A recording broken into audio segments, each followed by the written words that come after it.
Crescendo of the Heart.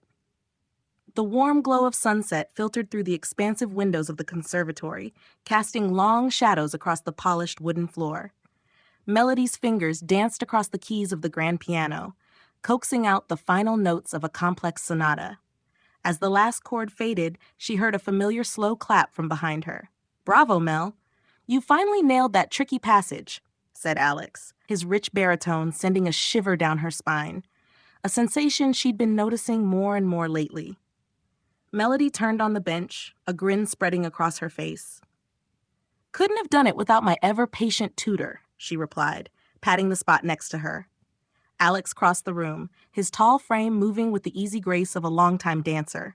As he sat beside her, Melody caught a whiff of his familiar scent, a mixture of cedar and something uniquely him that she'd grown to associate with comfort and something else she couldn't quite name. For 5 years, Alex had been her best friend, her confidant, and her musical partner. They'd weathered the storms of conservatory life together, the grueling practices, the nerve-wracking recitals, the triumphs and failures. But lately, Melody had begun to see Alex in a different light.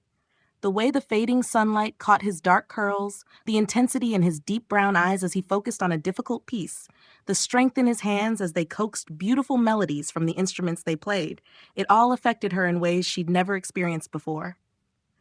"Earth to Melody," Alex said, waving a hand in front of her face.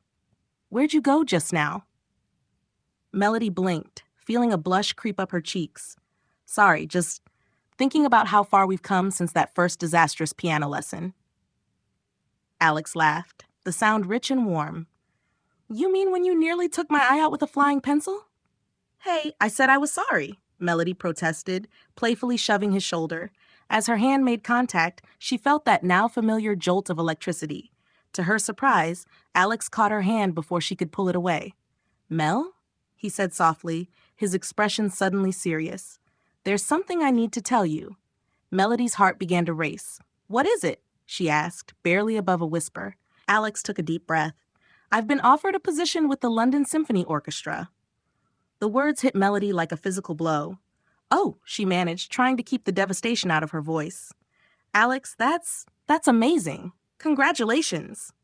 "Thanks," he said, but he didn't look happy. His thumb absently stroked the back of her hand, sending tingles up her arm. "The thing is, I'm not sure I want to go." Melody's brow furrowed in confusion. "But it's your dream. You've worked so hard for this." Alex's gaze dropped to their joined hands. "Dreams can change, Mel. I've realized there's someone. I want more." The air between them suddenly felt charged, heavy with unspoken words and years of suppressed feelings.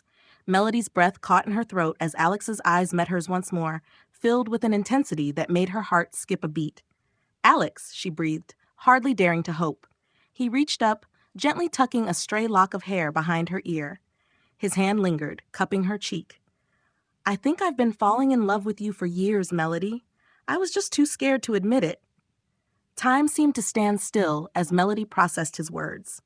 Every shared laugh, every late-night practice session, every comforting hug after a bad performance, it all took on new meaning.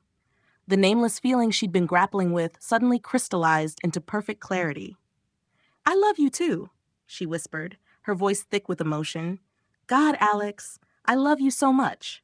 The gap between them closed in an instant.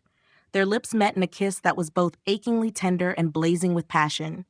Years of friendship, trust, and slowly building desire poured into that single moment. Melody's hands found their way into Alex's curls, something she'd longed to do for so long. His arms encircled her waist, pulling her closer, until she was practically in his lap on the narrow piano bench. When they finally parted, both breathing heavily, Alex rested his forehead against hers. "I should have done that years ago," he murmured. Melody laughed softly, her heart soaring. Better late than never.